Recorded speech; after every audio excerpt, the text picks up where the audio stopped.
Alright, tell me if this sounds familiar. You get into bed all cozy, thinking you're about to drift off into dreamland. And then suddenly it's 2:00 a.m. You're wide awake, thinking about that weird noise your car made 3 days ago, or wondering if you should have been a professional ukulele player instead. Yeah, we've all been there. Here's the thing. When it comes to getting better sleep, especially as we get a little older and wiser, it's not just about what you do right. It's also about spotting the sneaky traps we fall into without even realizing it. Today we're diving into the 10 most common sleep traps that seniors, and honestly a lot of us, need to avoid if we want to sleep better, wake up with more energy, and actually feel like ourselves again. Some of these traps are pretty surprising. A few of them are a little funny, and I'll bet at least one will have you going, "Oh man, that's me." So, grab a cozy blanket, maybe a cup of tea, and let's talk about how to finally stop sabotaging our own sleep without even knowing it. Number 1. Staying too sedentary during the day. I barely moved today. Why am I tired now? This one's a sneaky trap, because at first glance, it feels like it should make sense. If you spend most of the day resting, sitting comfortably, maybe doing a crossword puzzle or binging a TV series, you'd think your body would be itching for sleep by nighttime, right? Well, it turns out the human body doesn't work like a battery that drains from just existing. It's more like a dog. If you don't walk it, it gets restless, bored, and starts chewing up the furniture, or in our case, making us toss and turn at night. I remember one guy on a forum said, "I thought relaxing all day would make me relaxed at night. Nope. I felt like a car with the engine idling all night long." And that's the thing. If we don't use up our energy reserves during the day, our bodies don't get the clear signal that it's time to go into deep repair mode at night. Movement doesn't have to mean signing up for CrossFit or doing backflips in your backyard. Although if you do, please video it. Even small stuff. A morning stroll around the block, light weeding in the garden, puttering around the house, gets your muscles and heart gently activated. Your body feels a little bit spent, the good kind, and your brain gets the message, time to rest. Think of it like telling your body a bedtime story throughout the day with your movements. So by night, it's ready for the final chapter. Deep, delicious sleep. Number 2. Using the bed for everything, eating, watching TV, scrolling. Let me tell you, for years, I treated my bed like it was my personal cruise ship suite. Eating sandwiches, binge watching detective shows, scrolling endlessly through just one more video online. It was cozy. It was convenient. And it was absolutely ruining my sleep without me even realizing. Someone online once joked, "My bed saw more laptop action than actual sleep," and I laughed way too hard because it was painfully accurate. Here's the deal. Your brain is like a loyal but very simple dog. It learns by association. When you plop into bed and start munching Doritos while arguing with strangers on Facebook, your brain goes, so the bed is for snacking and fighting. Got it. Next time you lie down trying to drift peacefully into dreamland, your brain is confused. It's waiting for the next snack or argument, not deep sleep. That's why the golden rule is this. Beds are for sleep and intimacy. That's it. The fewer activities you associate with your bed, the faster your brain snaps into sleep mode the moment your head hits the pillow. I once made the change myself. Started doing my TV watching in the living room, my reading in a cozy chair, and saved the bed like it was some sacred temple. It felt silly at first, but wow, what a difference. Within a week, just looking at my bed made me start yawning. Magic. Okay, maybe Pavlovian conditioning, but still magic. Number 3. Late night snacks, even the healthy ones. Oh, the late night snack. The silent saboteur of so many good nights. And here's the worst part. It's not even the obvious late-night binges that wreck your sleep. Nope. It's the innocent ones. A banana here, a tiny bowl of cereal there, that do the sneakiest damage. I read this brilliant comment once. I thought I was being good by eating Greek yogurt before bed. Turns out I was signing up for a 3:00 a.m. adrenaline party instead. And it's true. Even healthy foods can spike your blood sugar, especially close to bedtime. First, your blood sugar rises, giving you a slight burst of energy, which you probably won't even notice because you're still feeling sleepy. Then, hours later, it crashes, and that crash can trigger cortisol, your wake up, and deal with this hormone, yanking you out of sleep like a fire alarm going off inside your brain. There was one night I had a slice of toast around 10:00 p.m. because I thought, it's light, it's harmless. Cut to 2:30 a.m., wide awake, staring at the ceiling, thinking deep philosophical thoughts like, do penguins have knees? I Googled it the next morning. They do. You're welcome. Bottom line, if you're truly hungry, stick to a teeny, protein-rich snack, something that won't send your blood sugar on a roller coaster ride. And if it's just boredom or habit nudging you toward the fridge, try sipping some herbal tea or distracting yourself for a bit. Your future, better-rested self will thank you. Number 4. Thinking alcohol helps you sleep. Spoiler. It doesn't. Ah, yes. The good old nightcap trick. I'll be the first to admit, there was a time when I genuinely believed a little glass of wine or a splash of whiskey before bed was the secret sauce for great sleep. I mean, it felt like it helped. After a long day, you take a sip or two, your muscles melt a little, your eyelids start to droop, and you think, yep, nailed it. But here's the sneaky thing no one tells you. Alcohol doesn't create real sleep. It just knocks you out for a little while. It's like hiring a shady contractor to fix your roof by just throwing a tarp over it. Looks fine at first until the storm hits at 3:00 a.m. and you're suddenly wide awake, wondering why your brain feels like it's been running a marathon. I remember reading a comment where someone said, I thought booze was helping me sleep. Turns out, it was just stunning my brain into silence for a bit, like a cartoon character getting hit with a frying pan. Exactly. What's really happening is that alcohol messes up your sleep. The deep, restorative sleep your brain and body desperately need. You might fall asleep faster, but your sleep becomes fragmented and shallow. Plus, alcohol dehydrates you and messes with your core body temperature. That's why you often wake up hot, thirsty, and weirdly anxious after a few drinks, even if you conked out easily at first. After realizing this hard truth, I swapped my nightcap ritual for sleepy time tea. Was it less exciting? Sure. Did it actually help me wake up feeling like a functioning human instead of a zombie with a hangover? Absolutely. Sometimes the boring solution really is the better one. Number 5. Fast. Using bright, cool-toned lighting at night. Let's talk about lighting because, honestly, I had no idea how badly I was sabotaging myself with it until I stumbled across a thread full of people venting about evil blue lights. See, for years, I had those bright, bluish-white LED bulbs everywhere. You know, the ones that make your home look suspiciously like a hospital operating room. I figured, hey, the brighter the better, right? Wrong. Go. Our brains evolved over millions of years to react to sunlight. Right. Blue-toned light tells your body it's daytime. Wake up, be alert, go hunt mammoths or whatever. So, when you flood your house with those bright chilly lights at 8:00 p.m., your poor brain gets the wrong memo. It thinks noon just rolled around again. Instead of winding down, it's gearing up for action, which is why you might find yourself reorganizing your spice cabinet at midnight or solving existential crises when you should be fast asleep. One guy said on YouTube, my living room lighting made me feel like I was about to get a dental cleaning every night. No wonder I couldn't relax. Couldn't have said it better myself. The fix. Switch to warm, dim lighting in the evenings. Think cozy campfire glow, not airport security check-in. When I finally swapped out my bright bulbs for softer amber-colored ones and turned off harsh overhead lights altogether after sunset, it was like flipping a switch in my brain, too.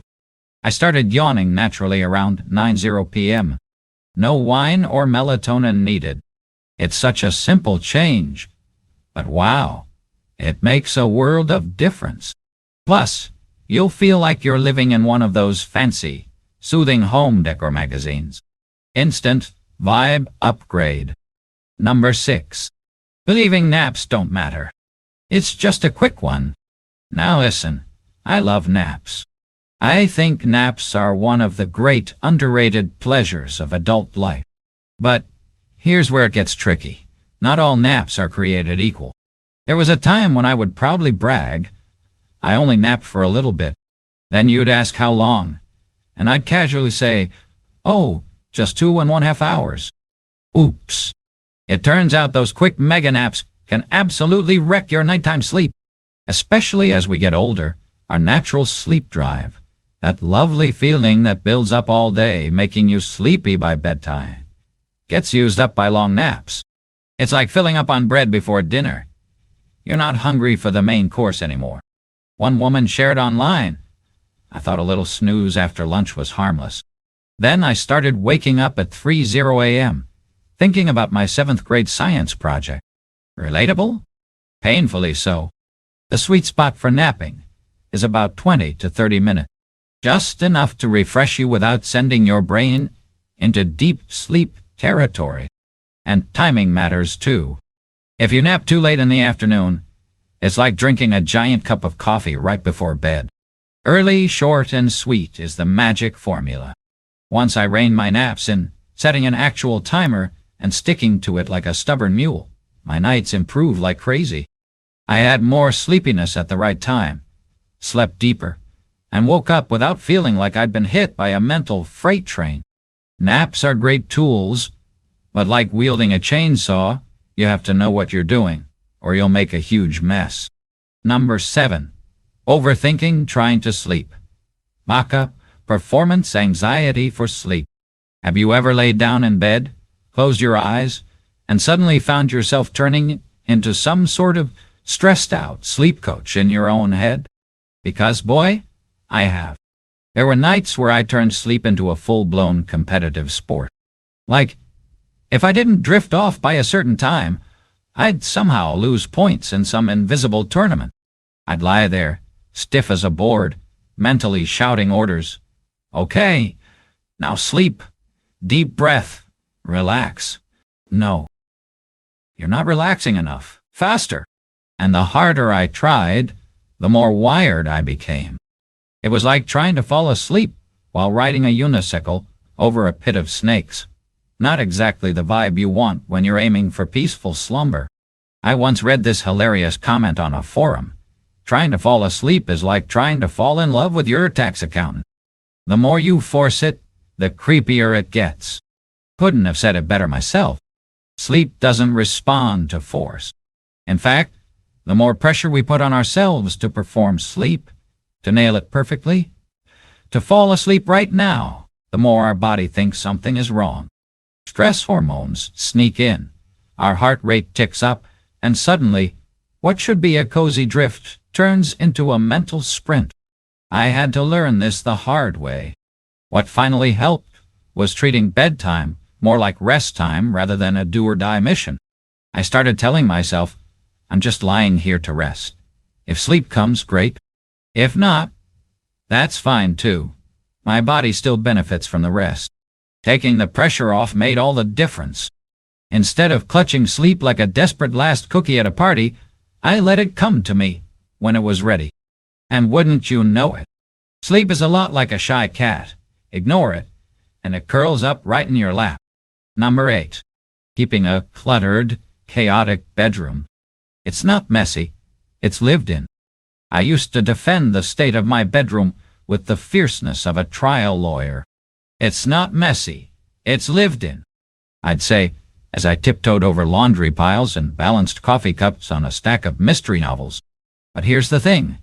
Even if I said it didn't bother me, deep down, it totally did. One night, I woke up at 2:30 a.m. and found myself mentally inventorying everything in my room instead of drifting back to sleep. There's that stack of bills I never opened. There's the half-done jigsaw puzzle. There's my winter coat. Why is my winter coat on the lamp? By the time I finished the mental tour, my brain was more awake than it had been all day. It turns out, our brains are incredibly sensitive to our environment. especially when it comes to places meant for rest. Visual clutter isn't just there, it talks to you. It whispers little stress reminders all night long, even when you're not consciously looking at it. Your brain sees unfinished tasks, unmade decisions, and chaos. I stumbled across a comment once where a guy said, "My bedroom looked like a storage closet. No wonder my brain thought it was time to work instead of sleep." That hit me right between the eyes. So, I finally cleaned it up. Nothing fancy. I'm no minimalist monk, but I cleared surfaces, put laundry away, got rid of random junk, and even added a plant just to make it feel less like a utility closet and more like a little sanctuary. And you know what? The first night I slept in that uncluttered space, it was like my brain let out a huge sigh of relief. No more mental to-do lists at 3:00 a.m. Just me, a cozy bed, and blessed, uninterrupted sleep. Number 9. Watching the clock all night. Clock staring equals sleep killer. There's something particularly cruel about waking up at night, rolling over to check the time, and seeing it mock you. 2:17 a.m. Roll over, groan, roll back, still awake. 3:03 a.m. Somehow, every time you look, it's not comforting. It's panic-inducing. It's the equivalent of a referee holding up a flashing red sign saying, "You're losing." Clock watching became such a bad habit for me that I practically knew the exact times I'd wake up and fail to fall back asleep. It didn't take long for me to realize that checking the clock didn't help.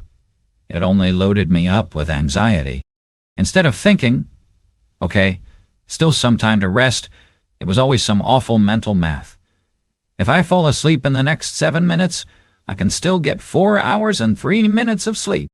I laughed out loud when I read a forum post where a woman said, "Watching the clock at night is like poking yourself in the eye every 20 minutes to make sure you're still awake."